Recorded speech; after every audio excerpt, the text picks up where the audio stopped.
CTS 도란노 성경교실 가족 여러분 평안하셨습니까?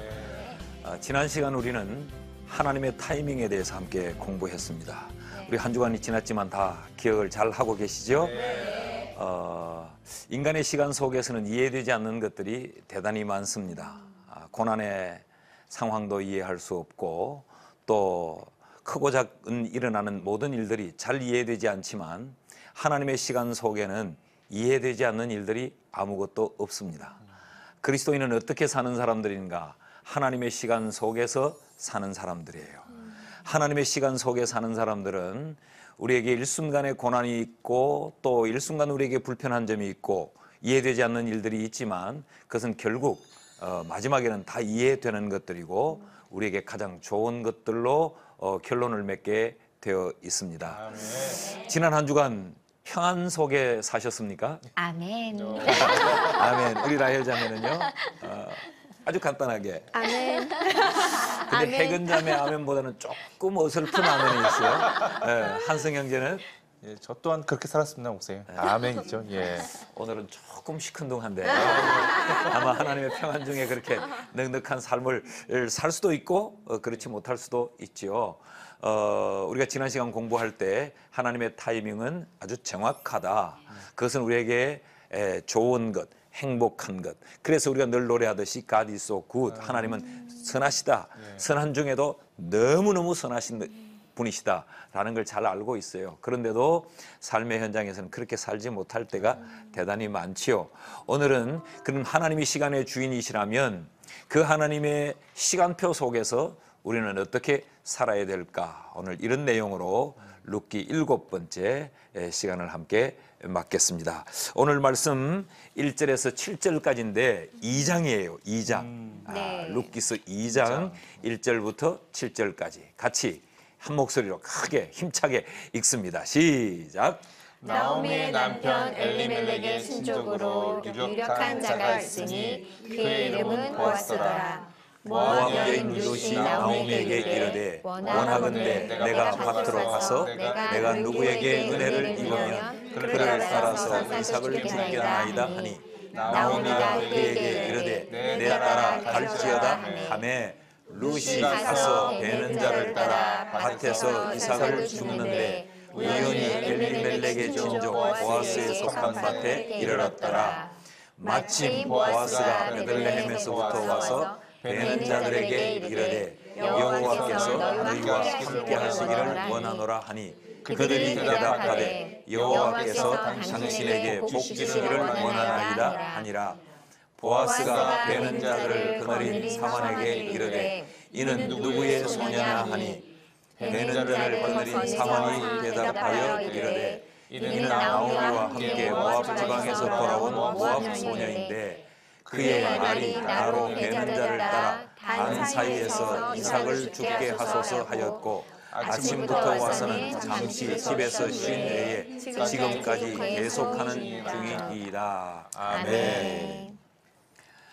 이제 우리는 룻기서 1장을 공부를 6시간에 걸쳐서 했습니다. 오늘 7번째 시간인데 7번째 시간은 이제 2장으로 본문이 옮겨왔습니다.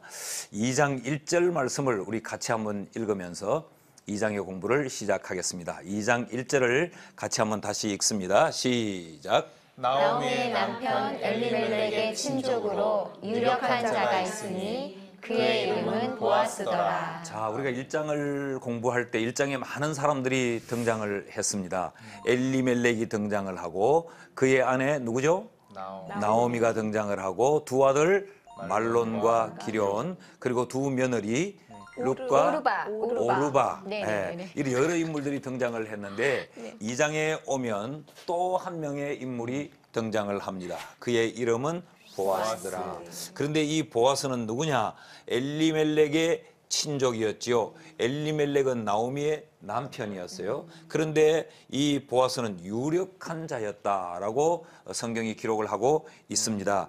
이 유력한 자, 이 보아스가 등장하면서 이제 룻기서는 전혀 분위기가 반전이 됩니다. 여러분 1장은 1절이 어떻게 시작했나요? 사람들이 각기 자기의 소견에 옳은 대로 행하였더라. 그래서 나라가 무질서하고 혼란했고 그러면서 흉년이 찾아왔고 어쩔 수 없어서 정든 고향을 떠나야 했고 떠났더니 거기서 남편을 잃어야 했고 남편을 잃을 뿐만 아니라 두 아들을 또 다 잃어야 했고 아주 어두운 내용이 1장의 내용이었죠. 네. 그런데 2장에 딱 들어오면 뭔가 분위기가 좀 달라 보이지 않습니까? 네. 자, 유력한 자, 뭔지는 모르겠지만 뭔가 유력하되 유력한 자 보아스가 등장을 하는 걸 보면 2장에는 분위기가 좀 새롭게 전개될 것이다 라는 것을 우리가 충분히 추측할 수 있습니다. 유력한 자라고 하는 이 말, 유력하다라고 하는 이 말은 고엘이라는 말인데 이건 지금 이스라엘 나라에 있는 하나의 풍습을 우리에게 소개하고 있는 거예요.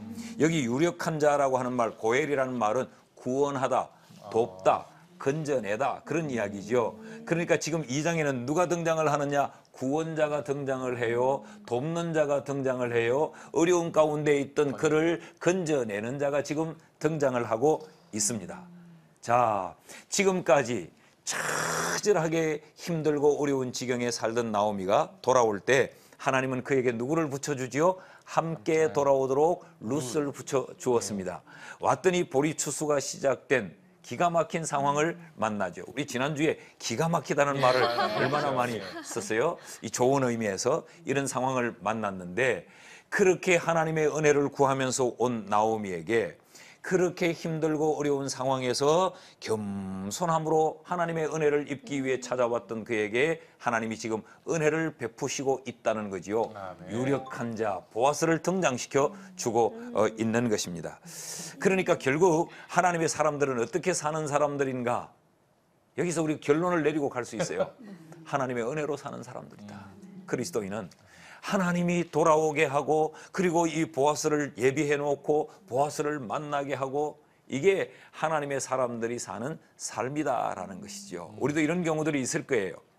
아, 하나님의 은혜였어. 이렇게 말하는 경우들이 굉장히 많지요. 이 지금 나오미가 여기 와서 이 가정의 보아스를 만나면서 이들이 뭐라고 말했겠어요? 하나님의 은혜야.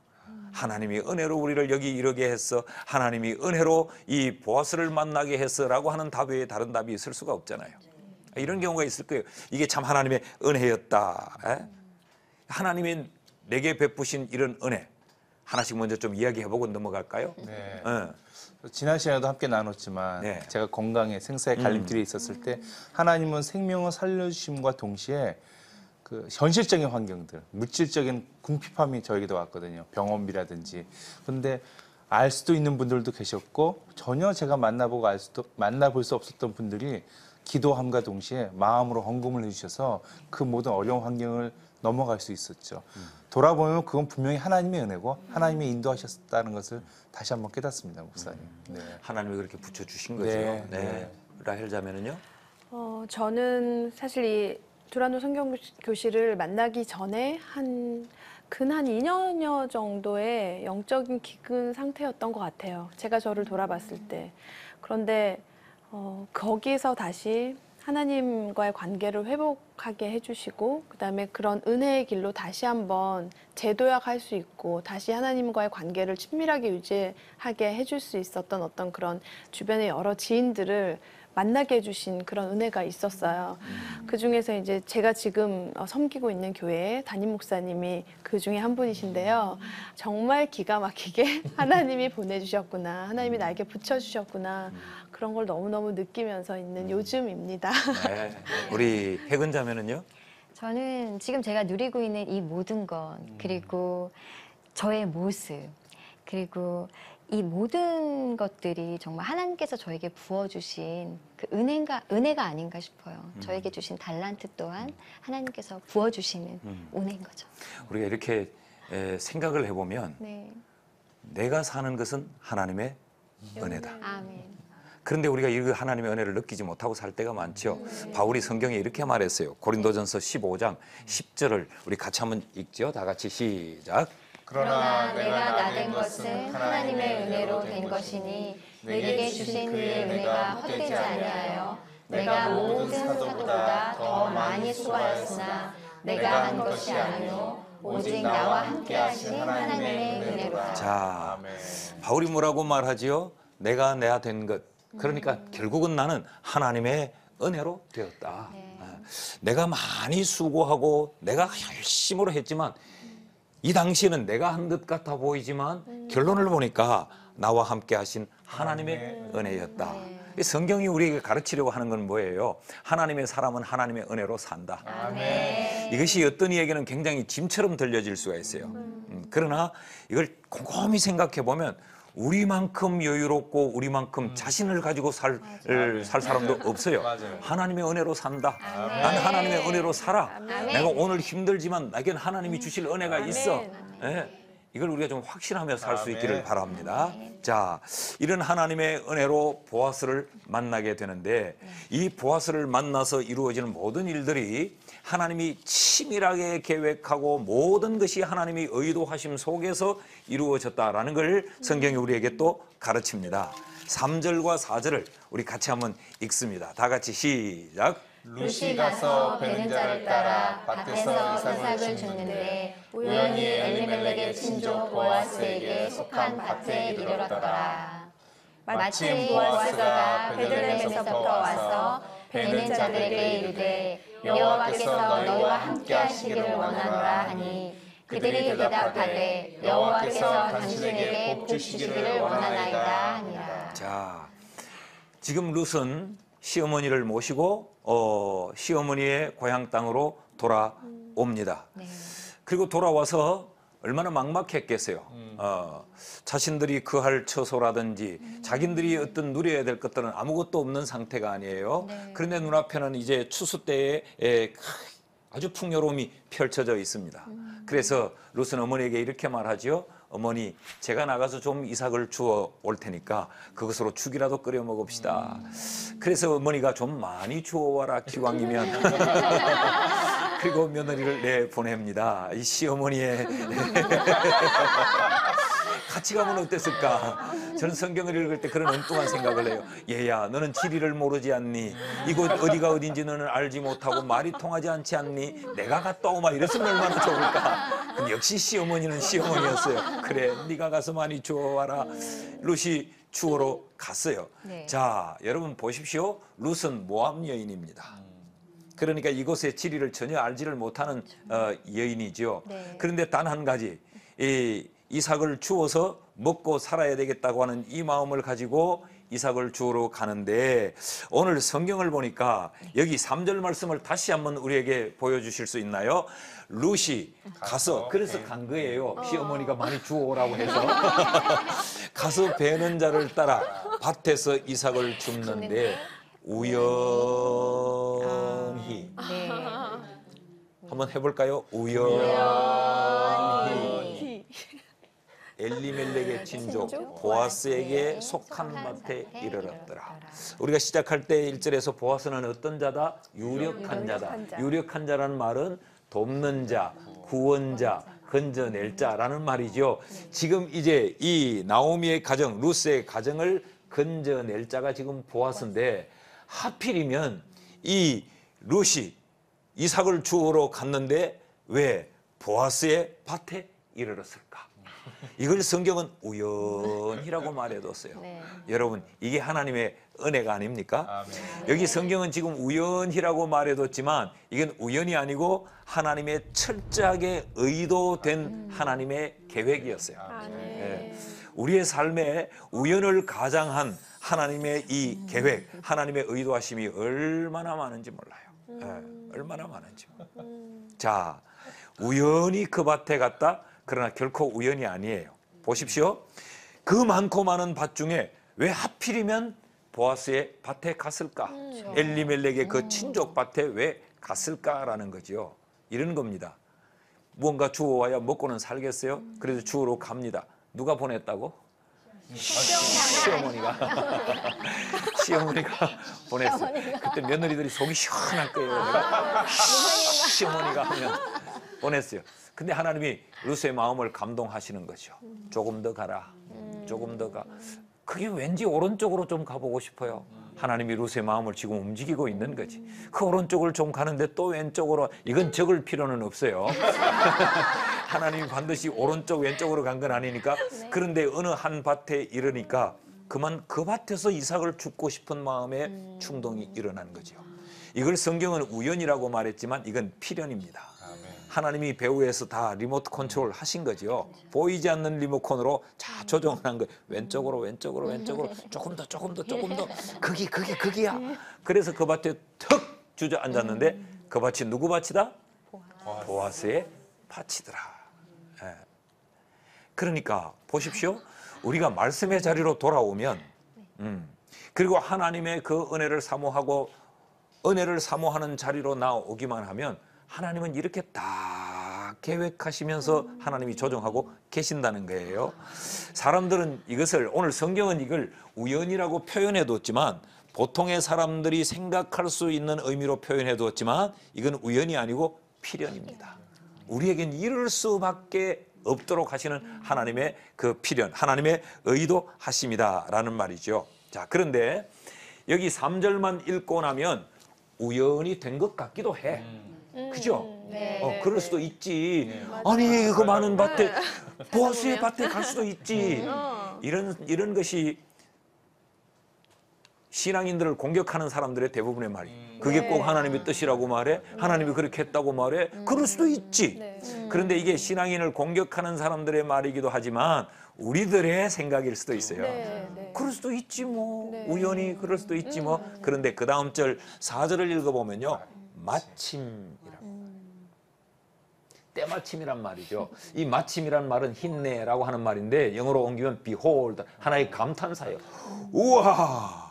보아스가 베들레헴에서부터 와서 베는 자들에게 이르되 여호와께서 너희와 함께 하시기를 원하노라 하니 그들이 대답하되 여호와께서 당신에게 복 주시기를 원하나이다 하니라. 자, 여기 이 이야기는 어떤 이야기인가 하면 룻이 그 밭에 가서 죽고 있는 그때, 야, 이것 봐라. 야, 기가 막히게 보아스가 그때 왔다 그 말이에요. 그 밭에 와서 보니까 웬 여자가 하나 이삭을 줍고 있어요. 못 보던 여자야. 저 여자는 누구지? 주인이요, 저 여자는 당신 친척 엘리멜렉의 며느리라고 합니다. 아하, 홀로 된 그 여자. 그러면서도 저 어머니를 잘 복양했다는 그 여자. 내가 거두어 드려야 되지. 그래서 이 보아스와 룻의 만남이 이루어졌다는 거 아니에요. 막 자, 맨날 예전 연사가 말씀하시는 거죠. 그랬다더라. 이게 기가 막히는 거 아니에요? 자, 보십시오. 룻이 그 밭에 가서 죽고 있는데 이 집 밭 주인 보아스가 룻이 오기 전에 왔다 갔을 수도 있잖아요. 그렇죠. 그죠? 네. 그리고 룻이 다 죽고 간 다음에 올 수도 있잖아요. 아니, 아예 안 올 수도 있잖아요. 네. 그죠? 네. 근데 성경은 때마침, 그때 올 게 뭐예요? 우연히 그 밭에 갔고 때마침. 이게 세상 사람들은 재수가 좋다는데 재수가 좋으면 그 밭에 갈 수는 있을지도 몰라요. 그런데 그때 보아스가 그 밭에 온다는 것은 어려운 거 아니에요? 이 성경은 우리에게 이게 우연히 된 일이 아니고 하나님의 계획하심이었다는 걸 우리에게 보여주기 위해서 3절에는 우연히, 아, 지금 여기 추수를 하고 있네. 네. 예. 아마 이 여자가 룻인 것 같죠? 보아스는 누굴까요? 이 남자인 것 같아요. 네. 따라합시다. 주여, 주여, 내게도 내게도 저 남자를 주옵소서. 주옵소서. 안타깝네요. 안타깝죠. 예, 이 기가 막힌 하나님의 계획하십니다. 그러므로 여러분, 우리가 하나님의 은혜로 산다, 그리스도인 하나님의 은혜로 산다라는 걸 늘 마음에 기억하는데, 은혜로 산다라는 걸 기억한다는 말은 우리에게도 우연히와 마침이 있다는 걸 기억하는 거예요. 아멘. 자, 그런데 성경이 이것이 룻에게만 일어나는 일이 아니다고 말해요. 오늘 우리 모두에게 일어나는 일이라고 말하는데, 에베소서에 있는 말씀을 우리가 좀 보시죠. 에베소서 1장 11절부터 12절까지만 같이 한번 읽어봅니다. 시작. 모든 일을 그의 뜻의 결정대로 일하시는 이의 계획을 따라 우리가 예정을 입어 그 안에서 기업이 되었으니 이는 우리가 그리스도 안에서 전부터 바라던 그의 영광의 찬송이 되게 하려 하심이라. 자, 이 11절을 다시 한번 띄워주시면 모든 일을 그의 뜻대로 그의 뜻의 결정대로 일하시는 이의 계획을 따라. 그러니까 하나님이 마음대로 하신다는 거지. 다 모든 일에는 하나님의 계획함이 있다는 거죠. 그래서 우리가 예정을 입어 그 안에서 기업이 되었다. 그러니까 우리의 구원받은 우리의 모든 삶도 결국은 하나님의 계획대로 다 된다는 건데 12절에 가보면요. 이는 우리가 그리스도 안에서 전부터 바라던 그의 영광의 찬송이 되게 하려 하심이라. 결국은 하나님이 우리의 모든 것을 계획해 두시고 우리가 아무리 고집을 피우고 아무리 우리의 계획대로 움직인다 할지라도 하나님은 하나님의 의도하심대로 다 이끌어 가시더라. 이해가 되시죠? 그러니까 이게 얼마나 우리에게 넉넉한 재산이냐는 거예요. 우리 교회 어느 집사님 한 분이 이런 이야기를 하더라고. 목사님, 저는요 조그만 혈기를 부리거나 그러면 그냥 넘어져서 다친다든지 휴대폰을 뚝 떨어뜨려서 휴대폰이 박살이 난다든지 난 너무 성질난대. 예, 너무 성질나. 하나님이 너무 나를 붙들고 있는 것 같아서 난 기분 나쁘다는 거지. 들어는 좀 하나님이 이렇게 놓아두시면 내가 좀 이쪽으로 가고 싶을 때 좀 가고 좀 이러도록 두지 사사건건 가서 마시니까 짜증난대. 목사님, 난 너무 짜증난대. 그 말을 듣고 나는 한 번도 그렇게 생각해 본 적이 없는데 아, 그럴 수 있겠다. 좀 하나님이 나대로 두면 좀 자유할 텐데 예? 진리가 너희를 자유케 한다더니 이 반대야. 진리가 나를 질리게 하는 거야. 그런 마음이 들 때가 있어요. 그런데 결과를 보면 예? 왜 하나님이 내 인생을 이 모압 땅에서 이 지경을 만들어? 예? 그러나 결과를 보면 이게 다 하나님이 원래의 자리로 돌아오게 하려는 하나님의 계획이었어요. 그 룻이 또 왜 그 어머니를 따라와요? 이것이 하나님의 다 의도하심이었어. 예. 남편 잃어버린 그 룻을 여기서 지금 보아스를 만나게 하려고 하는. 그래서 그 시어머니가 그 시어머니가 이삭을 주우러 룻을 떠나보내요. 그랬더니 그 보아스의 밭에 갔고, 이걸 보면 한편의 드라마를 쭉 우리가 보는 듯 하지 않습니까? 여러분, 그러니까 따라합시다. 성도의 인생은 우연이란 없다. 예, 우리 만남도 우연이 아닌데 이 성도의 삶은 우연이란 없어요. 전부가 하나님의 의도대로 하나님의 계획대로 되어 간다. 날마다 우리가 이런 하나님의 의도하심을 체험하며 사는 우리가 될 수 있기를 주님의 이름으로 축복합니다. 자, 이래서 결국은 자기의 소견대로 행하는 것이 사사시대의 모습이었죠. 네. 자기의 소견대로 행하여 모압으로 내려갔던 그 나오미의 남아있는 가족들을 이제는 하나님의 소견대로 그들을 하나님이 지금 간섭하고 계세요. 그러니까 자기의 소견대로 가는 길은 망하는 길이지만 하나님의 소견대로 움직이는 길은 사는 길이다. 그래서 이 룻기스 1장 1절에 시작할 때 사사시대 때 사람들이 자기 멋대로 행했다라고 말해요. 그러면서 1장에서 처절한 장면을 보여주고 2장에 오면 이제는 하나님의 멋대로 하신다라고 하는 걸 보여주면서 하나님의 멋대로 하니까 봐라, 좋지라고 하는 걸 우리에게 보여주고 있다는 말이죠. 자, 우연이라고 생각했는데 지나고 보니까 우연이 아니고 하나님의 계획이었구나. 이런 것들이 많겠죠. 누가 한번 이야기해 보시겠어요? 저는 지금 제 직업인 것 같아요. 저는 이렇게 사람 앞에 나서서 뭘 한다는 걸 생각을 못 했고요. 제가 연예인이 될 거라고, 제가 이렇게 뭐 연기를 할 거라고는 한 번도 생각해 본 적이 없었어요. 근데 하나님께서 저를 교회로 인도해 주셨고 성가대를 통해서 저를 훈련시키셨어요.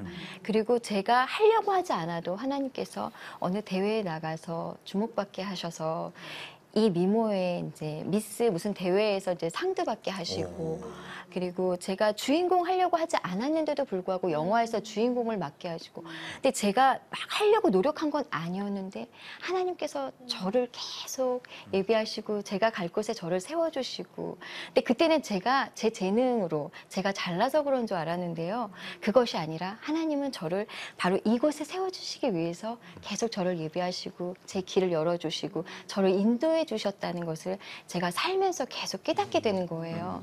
그러면서 그 안에서 내가 하나님께서 나를 통해 하시는 일들이 이런 걸 바라시는 거구나 깨달으면서 지금 열심히 하나님께서 주신 달란트를 제가 많은 분들에게 함께 나누면서 은혜를 함께 하고 있습니다. 우리 이제 이야기들을 쭉 들어봤는데 네. 이렇게 생각할 위험성도 있어요. 어떤 큰 일을 통하여서 우연히 필연이 된다고만 생각하실 수도 있어요. 우리에게는 이런 것과 전혀 다르게 나이가 굉장히 약하고 아주 고난 가운데 처절함 가운데 떨어졌는데 그때는 그것이 왜 이러는지 이해를 못했는데 지나고 보니까 야 하나님이 나를 이렇게 쓰시려고 하셨구나라는 정반대의 경우들도 우리에게 굉장히 많을 수 있다는 걸 우리가 좀 기억했으면 좋겠어요. 저는 좀 반대되는 이야기를 한번 해볼까요? 저는 신학교에 들어갈 때 제가 막 은혜 받고 뭐 음성을 듣고 그렇게 간 건 아니에요. 저희 부모님이 서원을 하고 제가 병들어서 이제 사경을 헤맬 때 서원을 했기 때문에 억지로 밀려서 가게 된 거예요. 그럼 신학교를 갔으면 그 다음부터는 어떻게 돼야 됩니까? 좋은 일들만 많아져야 되지요. 가서 계속적인 이 질병에 시달림을 받고 학교를 중단하고 휴학을 하게 되고 그래서 남들은 나보다 저 앞장서 가는데 나는 뒤처져야 되고 이해를 못했어요. 그때는. 왜 이래? 그때 드는 마음이 이건 내가 잘못 온 거 아닌가? 내가 가야 될 길이 아닌데 이 길을 억지로 우리 부모의 욕심 때문에 나를 밀어넣어서 내가 지금 이런 어려움을 겪고 있는 것 아닌가라는 생각을 했었어요. 그런데 지나고 보니까 이게 목회에 엄청난 자원이 되는 거죠. 약한 자를 이해할 수 있게 되었고 아플 때 절망 가운데 생사를 헤맬 때 이들이 어떤 마음을 가질 수 있는가를 알게 만들어줬고 그러니까 중환자실에 있는 사람에게 설교가 필요 없는 거예요. 손을 잡으면 내 마음을 그 사람들에게 전달해 줄 수 있으니까. 지나고 보니까 야 하나님의 이게 계획이었구나. 이것마저도 하나님의 다 의도하심이었구나. 그러니 좋은 상황을 통하여서 좋은 일을 만들 수도 있고 아주 열악한 상황을 만들어서도 하나님이 우리를 좋게 만들어 주실 수도 있다라는. 중요한 것은 우연이라고 생각했는데 생각지도 않고 이것이 내게 그냥 이런 일들이 이루어진다고 생각했는데 시간이 지나고 보면 굉장히 하나님의 치밀한 하나님의 그 계획이 있었다라는 걸 우리가 알 수 있는데 그럴 때가 우리에게 많지 않겠습니까? 자, 그러면 이런 하나님의 은혜로 사는 것이 성도의 삶이고 성도는 이런 하나님의 은혜를 확신하고 내 삶에 우연이란 없다. 모든 것은 필연이다라고 생각하며 살아야 하는데 그 삶은 어떻게 사는 것인가? 그 삶은 어떻게 사는 것인가? 이게 우리에게 중요한 답이지 않겠습니까? 그럴 때는 어떻게 살아야 하는가? 하나님의 은혜 속에 머물고 하나님의 은혜로 사는 삶이 그리스도인의 삶이라면 그럼 우리는 어떻게 살아야 되는가? 자, 본문을 우리 좀 보시지요. 2절 말씀을 먼저 좀 읽어보겠습니다. 2장 2절로 다시 돌아와서 시작. 모압 여인 루시 나옴에게 이르되 원하건대 내가 밭으로 가서 내가 누구에게 은혜를 입으면 그를 따라서 이삭을 줍겠나이다 하니 나오미가 그에게 이르되 내 따라 갈지어다 하매. 자, 여기 보면요. 모압 여인 루시 나오미에게 이렇게 말하지요. 어머니, 내가 밭으로 가서 뭘 좀 주워와야 되겠습니다. 그래야지 우리가 좀 먹고 살지 않겠습니까? 라고 말하면서 그 말을 이렇게 표현합니다. 내가 누구에게 은혜를 입으면 이라고 말합니다. 그러니까 지금 나오미의 마음속에 내 스스로는 살 수 없다는 걸 알고 있지요. 주변은 이렇게 풍요로울지라도 지금 풍년이 들어서 추수를 시작하고 있지만 이런 상황이라고 나도 자연이 되는 것이 아니다. 이 상황에 내가 은혜를 입어야 된다. 지금 이때 룻의 마음은 하나님께 은혜를 입는다는 마음은 아니에요. 내가 누구에게 이렇게 추수를 시작하고 있는 이들 그 누군가에 내가 은혜를 입어야 된다는 말을 지금 하고 있는 거란 말이에요. 다시 말하면 룻은 지금 하나님의 은혜를 그리고 사람들의 누군가의 도움을 사모하고 있는 마음이 그에게 있다는 것이지요. 한 절 더 보겠습니다. 7절 말씀을 같이 한번 읽습니다. 시작. 그의 말이 나무 베는 자를 따라 단 사이에서 이삭을 죽게 하소서 하였고 아침부터 와서는 잠시 집에서 쉰 외에 지금까지 계속하는 중이니이다. 자, 이 이야기는 누가 하고 있는가 하면 보아스의 밭에 보아스의 일꾼들이 하는 이야기예요. 저 여자는 누구냐라고 물으니까 그 여자는요, 베는 자를 따라 단 사이에서 이삭을 줍게 하소서라고 말하더이다. 그런데 그가 아침부터 와서는 잠시도 집에서 쉰 것 외에 지금까지 계속하는 중이니이다. 그러니까 이 누구에게 은혜를 내가 입어야 되겠다라는 마음을 가지고 우연히 보아스의 밭에 왔어요. 그리고 그 밭에서 지금 이삭을 줍는데 그 이삭을 줍고 있는 이 루스의 이 자세가 어떠했느냐. 아침부터 와서 잠시 집에서 밥 먹을 때 잠깐 쉰 것 외에는 지금까지 쉬지 않고 계속 줍고 있더라. 최선을 다하는 모습을 보여주고 있지요. 여기서 우리가 중요한 것을 좀 결단을 해야 되는데, 모든 것이 하나님의 은혜다, 그리스도인은 하나님의 은혜로 산다라고 할 때 우리는 아무것도 하지 않아도 되는 것으로 생각하는 오해가 참 많습니다. 자, 목사님이 교회를 부흥시키기 위해 열심으로 교인들에게 전도합시다, 기도합시다, 뭐 하고 헌신합시다 막 해요. 목사님, 모든 것이 하나님의 은혜로 되지요. 인간의 노력으로 되는 거 아니죠. 그렇죠. 그런데 목사님 너무 인간이 노력하고 애쓰는 거 아니에요? 하나님의 은혜로 되는데 그냥 하나님의 은혜를 기다리지요. 얼른 들으면 논리적으로는 말이 맞아요, 틀려요? 맞지. 우리가 이런 오해를 하는 경우들이 굉장히 많아요. 이것이 초대교회 때도 이런 일들이 있었어요. 하나님의 주권을 인정하고 신뢰한다는 것이 잘못 오해되어서 인간은 아무것도 하지도 않아도 될 인간의 무책임을 강조하는 말처럼. 그러나 보십시오. 에덴 동산에서 하나님이 다 가져라, 다 누려라. 그런데 동산 중앙에 선과 악을 알게 하는 나무의 열매는 먹으면 안 돼. 이게 인간이 해야 될 일이에요. 그러니까 모든 것이 하나님의 뜻대로 되고 모든 것에 하나님의 의도하심이 있다면 그건 내 마음대로 그냥 다 해도 되지 않겠느냐. 그럼 하나님의 계획대로 되지 않겠느냐라는 오해를 한다는 거죠. 하나님의 은혜로 사는 이 그리스도인들에게 두 가지를 보여주죠. 그 첫째는 뭐죠? 아까 2절에서 내가 누구에게 은혜를 입으면 은혜를 구하며 은혜를 사모하는 마음이 있어야 된다는 거죠. 그래서 성경에 우리에게 계속 구하라고 말하고 찾으라고 말하고 두드리라고 말하고 그러지 않습니까? 은혜를 구하는 삶이 우리에게 있어야 될 뿐만 아니라 또 아침부터 와서는 잠시 집에서 쉰 후에 지금까지 계속하는 중이다. 베풀어진 이 하나님의 은혜를 누리기 위해서는 이런 룻과 같은 태도가 필요하다는 거예요. 그렇지 않으면 누리지를 못해요. 목회를 하면서 목회 현장에서도 이렇게 보면 하나님은 우리 교회에 막 은혜를 부어주고 계세요. 막 복을 부어주고 계시는데 그 복을 누리는 자가 있는가 하면 누리지 못하는 자가 있어요. 교회에 부흥회를 합니다. 강사는 이승희 목사님이 오셨어요.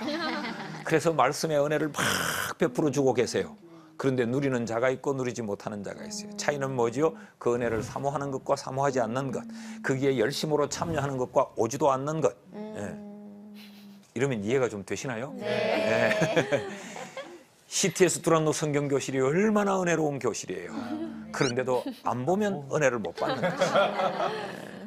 사모하지 않으면 이번 화요일 날 또 한다는데 뭐 이거 내가 몇 시에 한다는데 들어야지 메모를 해두고 알람을 맞춰두고 이런 열심을 가진 마음이 없으면 못 누리는 거죠.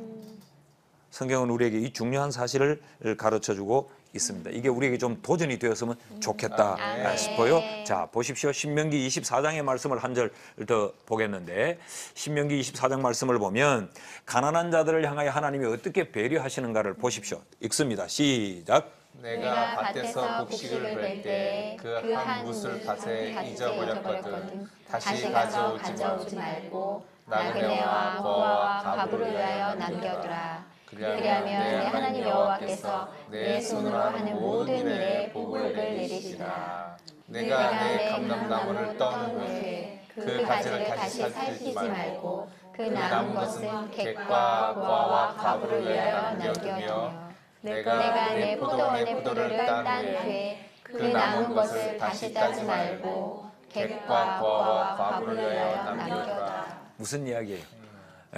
곡식단을 추수할 때 단을 이렇게 묶었거든. 그 단을 묶다가 좀 빠져 있고 있는 건 놔두라는 거죠. 포도를 다 따고 지나왔는데 뒤를 돌아보지 말아요. 남아 있는 것 보지 말라는. 감나무를 뜬다는 걸 감을 딴다는 말이죠. 이 시골에서는 감나무를 튼다고 말하죠. 그걸 따고 다시 가지를 보지 마라. 얼마가 남아 있든지. 그런 것들을 왜 남겨두라고 말합니까? 고아와 나그네와 과부와 이런 이들이 먹을 수 있도록 하라는 거죠. 하나님은 이렇게 배려를 해 주시는데 그것에 은혜를 구하지 않고 그곳에 가서 따지 않으면 그걸 누리지 못하는 거죠. 오늘 우리를 위해서도 하나님은 남겨두신 것들이 참 많아요. 없다고 생각하지만 하나님은 다 따고 지나가고 돌아보지 말라고 남겨두라고 했어요. 그 남겨둔 것을 우리를 위해 남겨둔 거예요. 그것을 우리가 그걸 취할 수 있는 그걸 우리가 따지 않으면 누리지를 못한다는 거죠.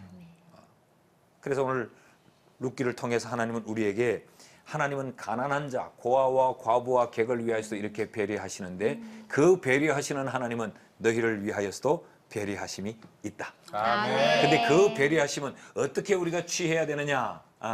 사모함으로 그리고 최선을 다하여서 이것이 지금 룻기가 우리에게 던지는 중요한 도전입니다.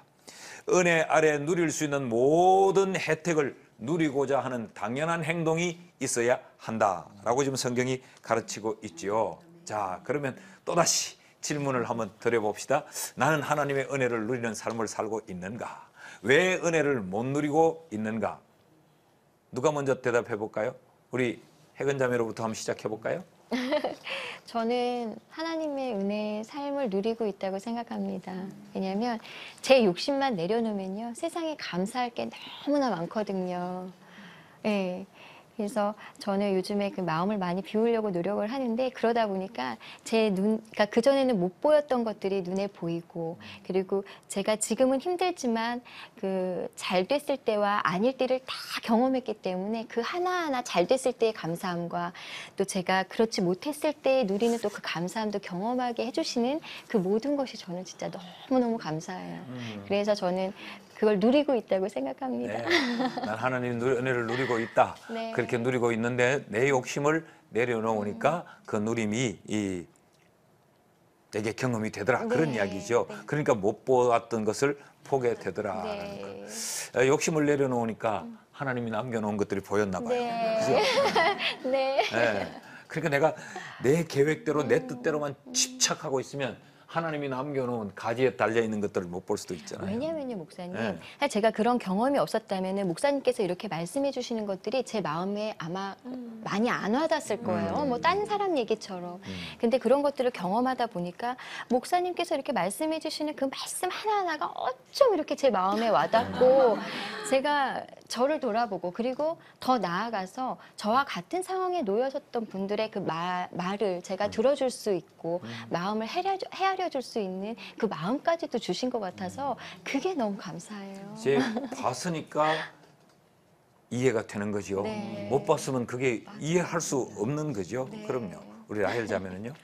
저는 지금 은혜를 누리고 있는 것 같은데 목사님. 지금? 지금 이 시간. 뭐 이런 생각이 전 지금 그 방송 내내 계속 이렇게 들고요. 하나님의 은혜라는 찬양이 계속 맴돌아요. 지금 저에게 그 계속 처음부터 은혜 계속 하나님의 은혜 나의 나 된 것은 하나님의 은혜다라는 그 찬양의 구절과 가사가 계속 저 지금 안에서 맴돌고 있는 것 같아요. 한번 목사님. 부를래요? 자, 보십시오. 우리 지금 라헬 자매가 지금이 하나님의 은혜인 것 같다. 나를 돌아보게도 되고 감사한 마음이 생기고 하다고 하잖아요. 네. 지금 라헬 자매가 지금이라는 이 시간에 하나님의 은혜를 누릴 수 있었던 것은 여기 왔기 때문이죠. 네. 여기 있기 때문이죠. 그러니까 성도가 하나님의 은혜를 누리는 것은 하나님의 은혜는 값없이 공짜로 베풀어지지만 값없이 공짜로 베풀어지지만 누구에게나 베풀어지는 것은 아니다. 누구나 다 그 은혜를 누리는 것은 아니다. 사모하는 자에게 누려진다는 거죠. 최선을 다하는 사람에게 누려진다는 이야기 아니겠어요? 우리 한성 형제는 은혜를 누리고 계시나요? 당연히 누리고 있고요, 목사님. 그 동료 사역자 분께 드린 곡이 있어요, 제가. 근데 그 노래의 제목이 은혜예요, 목사님. 가사가 오늘 목사님 계속 말씀 중에 해주신 내가 사는 것, 생각하는 것, 꿈꾸는 것, 듣는 것, 보는 것, 행하는 것 이것이 모두 주의 은혜고 그것이 주님이 값없이 우리에게 주셨다는 에베소서 2장 8절의 말씀을 가지고 만들었는데 어떤 것으로도 표는 부족하죠. 근데 너무너무 감사합니다. 지금 이렇게 말씀을 나눌 수 있다는 거 목사님과 함께 그 은혜를 누리고 고백하고 한다는 것이 모두 주님의 은혜라고 생각합니다. 예. 우리에게 이제 하나님의 은혜가 보여진다고 하는 것 이게 복이에요. 아멘. 이게 얼마나 놀라운 일인지 몰라요. 제가 어디서 이런 글귀를 봤습니다. 사막이 아름다운 것은 사막 속에 우물이 숨겨져 있기 때문이고 캄캄한 밤하늘이 아름다운 것은 그 밤하늘에 아름다운 별들이 숨겨져 있기 때문이다. 그럼 우리 그리스도인들의 이 아름다움은 무엇이겠는가? 우리의 모양새가 다르고 아주 척박한 삶의 현장에서 이 고통과 힘듦에 몸부림을 치면서 살지만 그래도 우리에게 아름다운 것은 내 속에 하나님의 은혜가 있다라는 거 아니겠어요? 이 은혜를 바라보고 이 은혜를 기억하게 되면 우리의 삶은 참 복된 삶이 될 수 있습니다. 아멘. 오늘 여기까지 우리 하나님의 말씀을 쭉 살폈는데 아마 마음속에 여러 질문들이 있을 수 있을 거예요. 이 질문들을 나 자신에게 끊임없이 던져봐야 돼요. 끊임없이 던지면 하나님이 그 질문에 대한 해답을 아주 동등하게 주실 거예요. 하나님의 은혜야. 하나님이 왜 그러지요? 하나님의 은혜야. 하나님 이건요? 하나님의 은혜야. 하나님은 우리에게 하나님의 은혜라고 하는 질문으로 대답으로 우리의 질문에 답변을 주실 겁니다. 자, 룻기서 오늘 우리 7째 시간 강의를 이제 마칠 텐데 결론을 이렇게 내릴 수 있어요. 그럼 결국 내 인생에 이 작가는 누구냐? 하나님이신 거죠. 아멘. 하나님의 각본대로 다 되어 가는 거죠. 그 하나님의 의도하심 속에 우리는 인도함을 받고 있을 뿐이다라는 거 마음에 기억하시고 한 주간 하나님의 은혜 속에 그 은혜를 누리며 사는 여러분 되시기를 주님의 이름으로 축복합니다. 다음 주간에 다시 만나겠습니다. 감사합니다.